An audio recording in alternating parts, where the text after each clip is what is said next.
Adam Christodoulou in number 2 will start on the very front, but alongside him in car number 1 is James Cavalo. James Cole drives number 5, and Chrissy Palmer, the Formula Ford Festival winner, is in number 6. Number 4, Callum McLeod, Formula 3, class champion last year.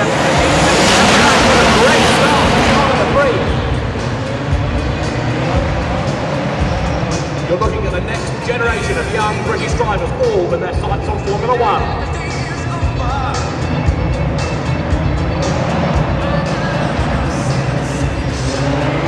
James Cavalo leads Dean Smith. They battled on the hard last year in Formula Renault UK. The battle carries on here in the live action arena.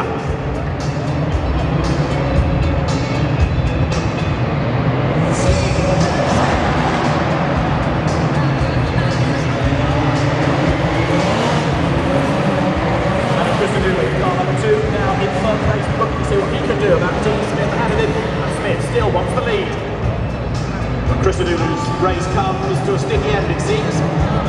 Sorts himself out, he's going to rejoin at flat last as Collado and Smith come through.